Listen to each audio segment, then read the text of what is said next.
Lause yakin semuanya dalam keadaan yang luar biasa. Nah, sekarang Lause mau sapa adik-adik sekali lagi, tapi Lause minta adik-adik jawab di rumah dengan gerakan luar biasa. Yes, yes, yes. Gerakan yang biasanya setiap minggu Lause suka tanyain. Kira masih pada inget nggak? Nah, yuk kita Lause sapa sekali lagi ya.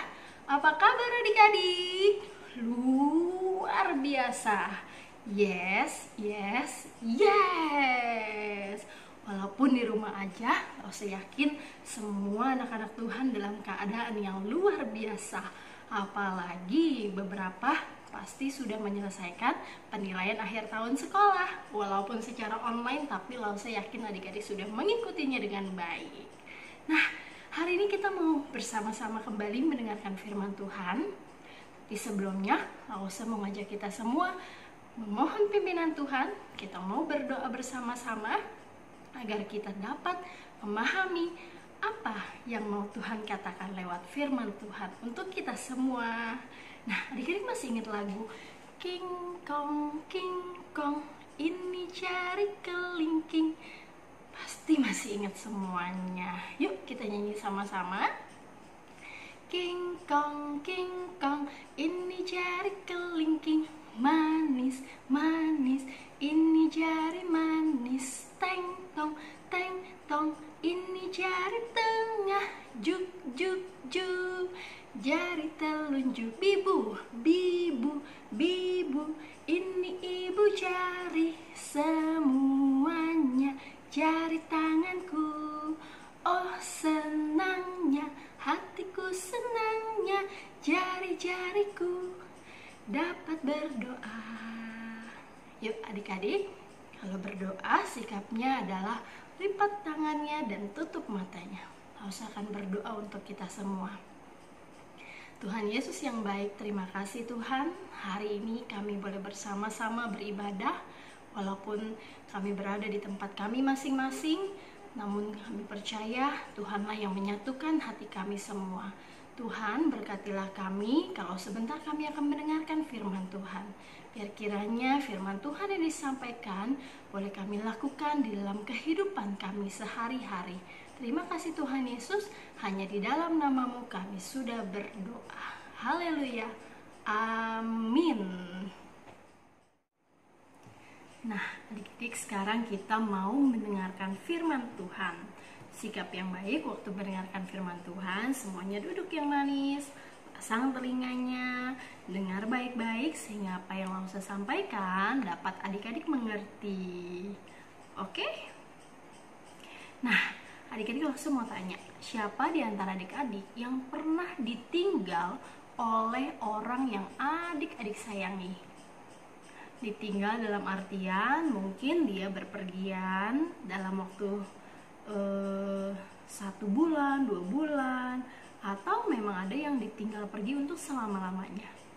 Nah, pasti rasanya sedih banget ya waktu kita ditinggali oleh orang-orang yang kita sayangi. Lause dulu punya pengalaman waktu Lause masih kecil, mama papa Lause pergi ke mall, Lause ditinggal, Lause tidak diajak, dan waktu itu Lause nangis minta diajak pergi, tapi karena memang Lause tidak bisa ikut, ya mau nggak mau, ya udah deh, Lause tetap ditinggal di rumahnya. Nah, ada cerita seorang anak bernama Rudy.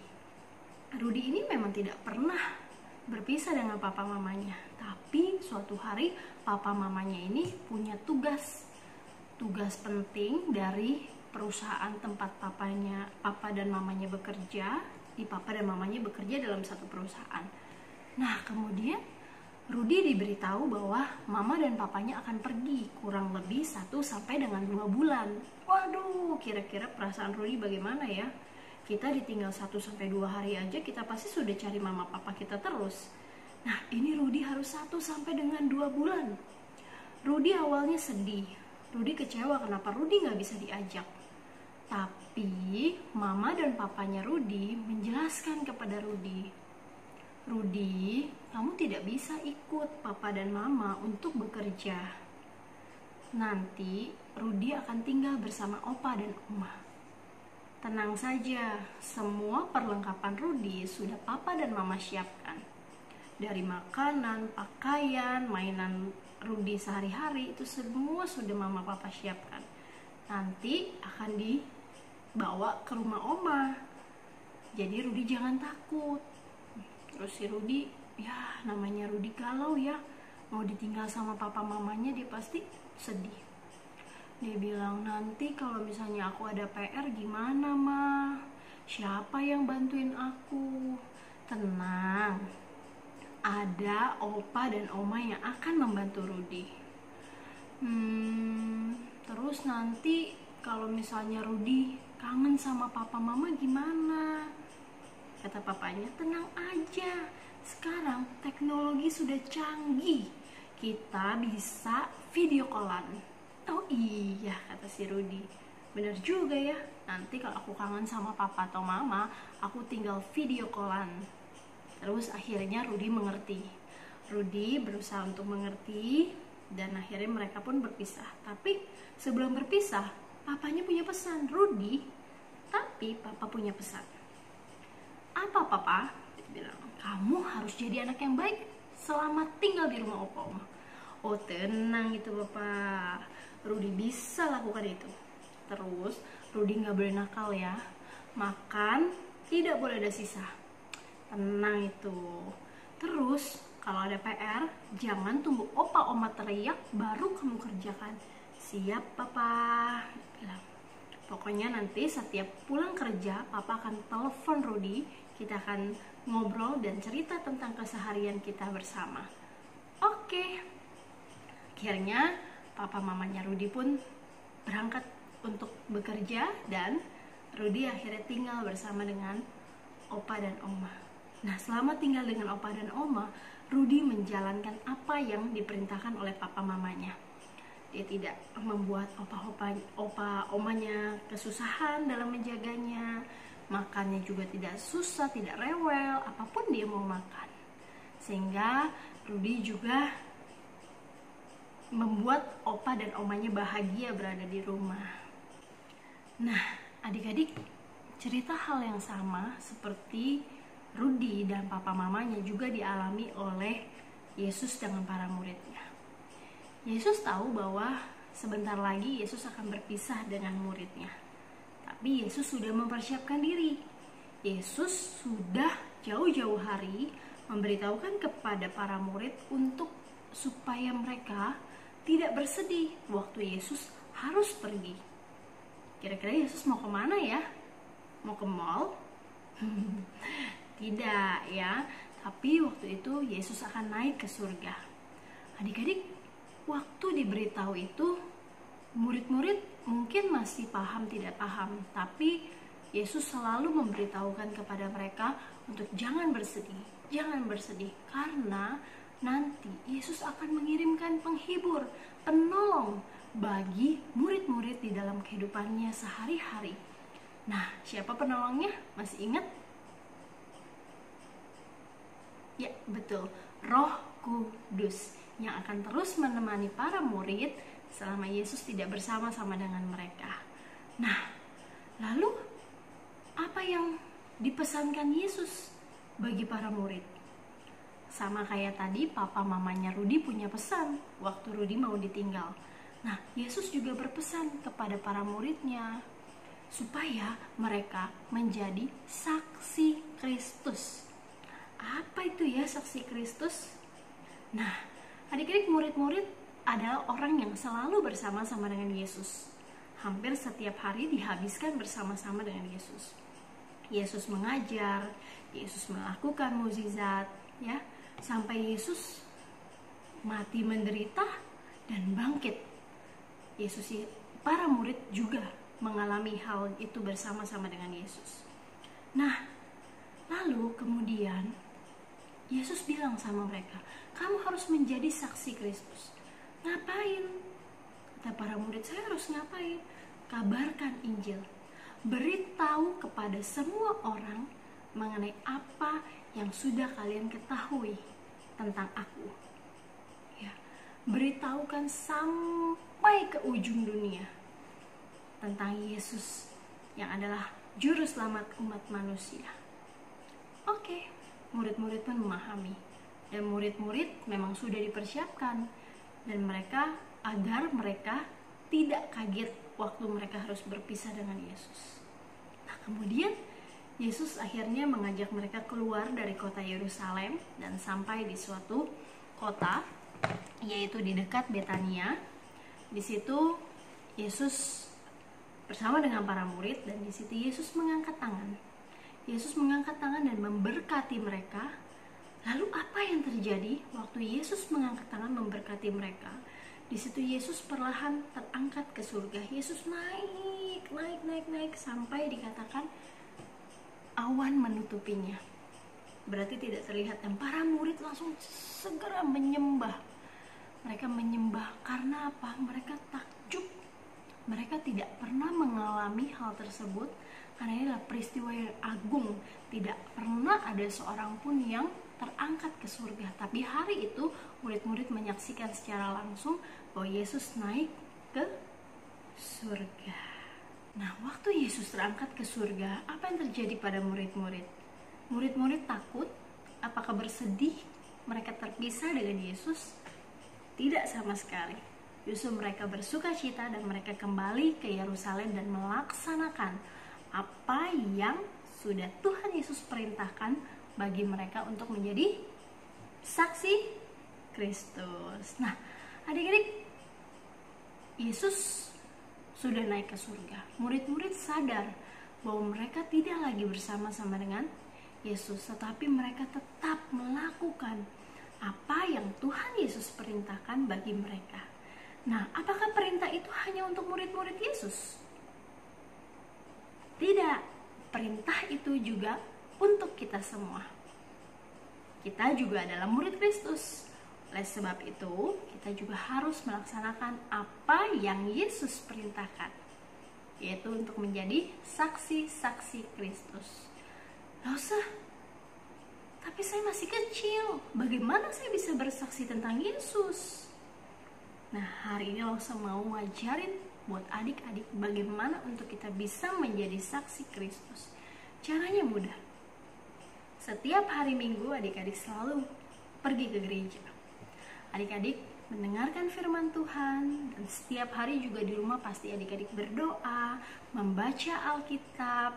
Nah, kalau anak-anak yang rajin ke gereja, baca Alkitab, berdoa, kira-kira hidupnya itu anak baik, jadi anak baik, atau justru jadi anak yang tidak baik? Adik-adik yang begini atau yang begini? Nah, pastinya kalau kita rajin ke sekolah minggu, beribadah, berdoa, membaca firman, tentunya kita adalah anak-anak yang begini, anak-anak yang baik. Anak baik bagaimana sikapnya? Tidak suka lawan orang tua, selalu menyayangi adik, kakak, ataupun teman-teman.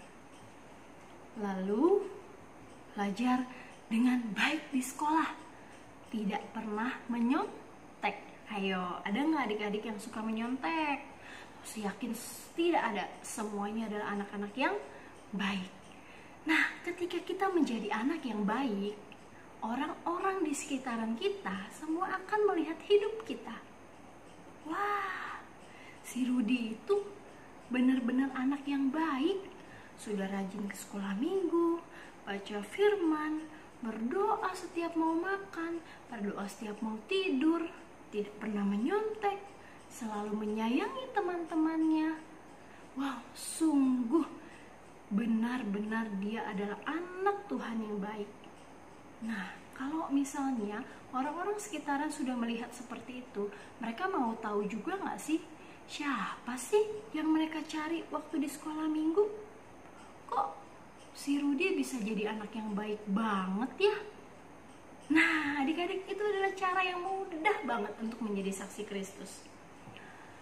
Menjalani hari-hari kita dengan mencerminkan Yesus di dalam diri kita, sehingga orang-orang di sekitar bisa melihat kasih Kristus itu nyata di dalam hidup kita.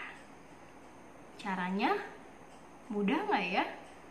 Tentu tidak mudah, tetapi Tuhan Yesus berjanji Dia akan memberikan Roh Kudus yang akan menguatkan kita, menolong kita.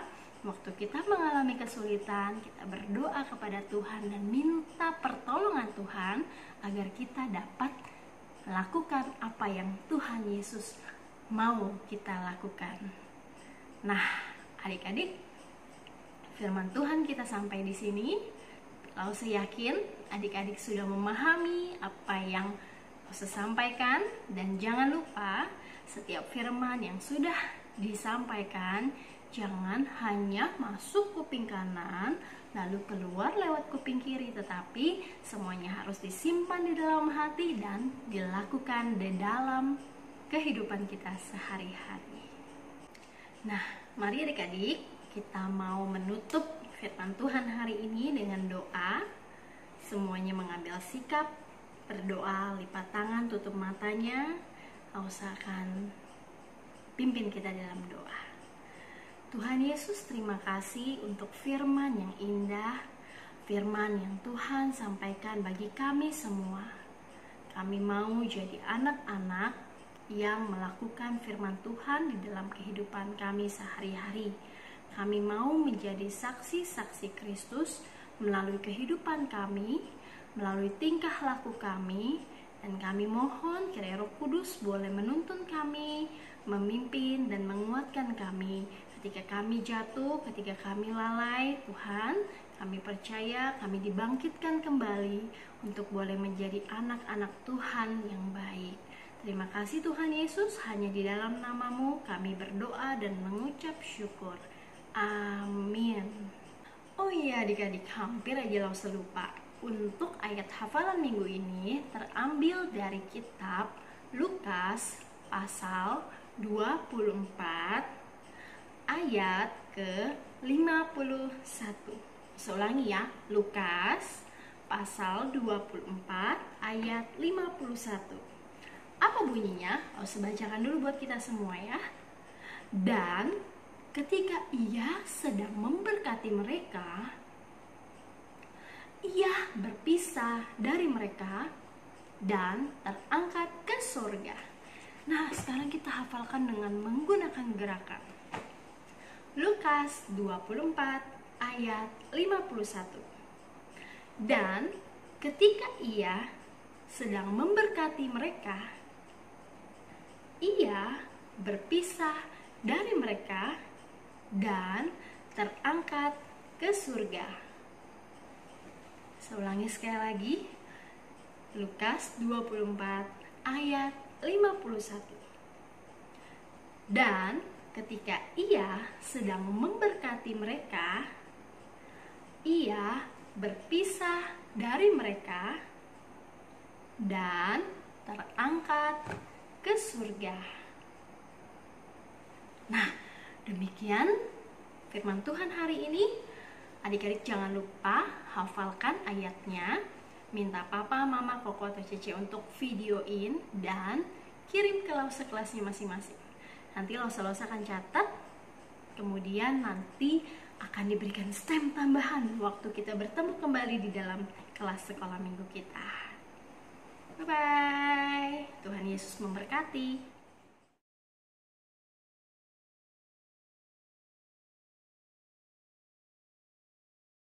Hai adik-adik, yuk bersama-sama kita berdoa mengucap syukur untuk penyertaan Tuhan, karena Tuhan sudah menyertai kita dalam penilaian akhir tahun sekolah. Dan kita juga mau berdoa buat dunia ini, khususnya negara kita Indonesia, supaya terbebas dari virus-virus corona yang ada. Yuk kita bersama-sama berdoa, kita lipat tangan, kita tutup matanya, kita berdoa. Tuhan Yesus, terima kasih Tuhan karena Tuhan sudah menyertai kami dalam ujian-ujian sekolah kami. Walaupun ujian-ujian kami tidak di sekolah seperti biasanya, tapi melalui online. Tapi Tuhan, kami percaya kami sudah melakukan tugas-tugas kami dengan baik. Tuhan, kami juga mengucap syukur buat Tuhan penyertaan Tuhan selama bersekolah di rumah. Tuhan, Tuhan, kami sudah menyelesaikan tugas kami. Biar setiap nilai-nilai yang kami dapatkan itu adalah nilai-nilai yang sempurna Tuhan, nilai-nilai yang terbaik yang Engkau bisa berikan. Kami serahkan Tuhan setiap tugas-tugas sekolah kami ke dalam tangan-Mu supaya kami bisa mendapatkan hasil yang terbaik. Kami juga berdoa ya Bapa untuk negara kami, untuk dunia ini, khususnya negara kami Indonesia, terbebas dari virus-virus corona yang ada ya Tuhan. Biarlah virus-virus itu dapat terselesaikan. Tuhan, kami juga berdoa untuk setiap pemerintah ataupun dokter-dokter yang ada supaya bisa menyembuhkan setiap saudara-saudara kami yang sakit Tuhan. Mereka bisa menemukan obat atau vaksin yang ada supaya mereka bisa sembuh dan kita terbebas dari virus-virus corona, supaya kami bisa bersekolah kembali, bertemu dengan teman-teman kami, bertemu dengan guru kami, dan kami bisa bergereja kembali Tuhan bersama lausa-lausa kami dan teman-teman kami. Khususnya kami juga bisa berkumpul bersama keluarga-keluarga kami kembali ya Tuhan. Kami serahkan negara ini ke dalam tangan-Mu. Dalam nama Tuhan Yesus, amin.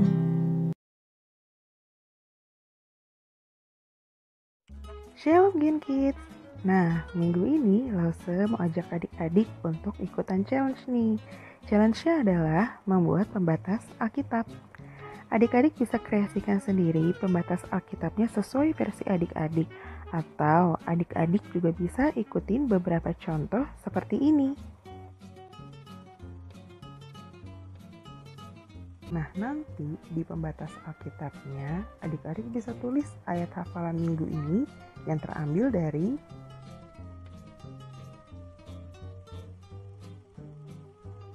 Untuk Gen Kids yang udah berhasil bikin pembatas Alkitabnya, jangan lupa nanti difoto ya, lalu di-share ke lausa kelasnya masing-masing supaya nanti lausanya bisa catat. Terus nanti akan dikasih stem tambahan di buku penghubung adik-adik. Halo Lause, Shalom, saya Elmax. Shalom Lause dan teman-teman semua. Hari ini aku ingin membacakan satu ayat. Yohanes 14 ayat 16. Aku akan minta kepada Bapa dan Ia akan memberikan kamu seorang penolong yang lain dan Ia menyertai kamu selama-lamanya. Terima kasih Lause. Amin. Tuhan Yesus memberkati. Shalom Lause. Shalom Lause dan teman-teman. Selamat siang Lause. Saya mau menghafal hafalan hari ini. Yohanes 14 ayat 16. Aku akan minta kepada Bapa dan Ia akan Berikan kepadamu seorang penolong yang lain supaya Ia menyertai kamu selama-lamanya. Terima kasih. Shalom Lause dan teman-teman. Shalom Lause. Hari ini saya akan membacakan ayat hafalan Yohanes pasal 14 ayat 26. Tetapi penghibur yaitu Roh Kudus yang akan diutus oleh Bapa dalam namaku. Dialah yang akan mengajarkan segala sesuatu kepadamu dan akan mengingatkan kamu akan semua yang telah kukatakan kepadamu. Terima kasih. Amin.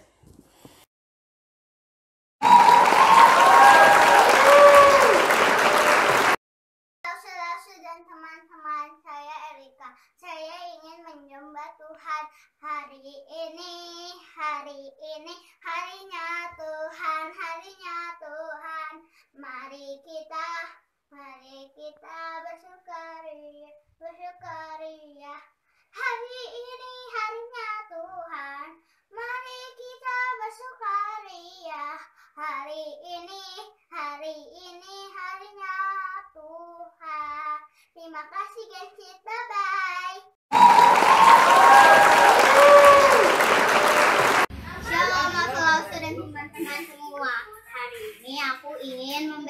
membawakan satu lagu pujian. Tak terbatas kuasamu Tuhan, semua dapat kau lakukan. Apa yang kelihatan mustahil bagiku, itu sangat mungkin bagimu. Di saat ku tak berdaya, kuasamu yang sempurna. Ketika ku berdoa, mukjizat itu nyata, bukan karena kekuatan, namun Roh-Mu ya Tuhan. Ketika ku percaya, mukjizat itu nyata. Terima kasih.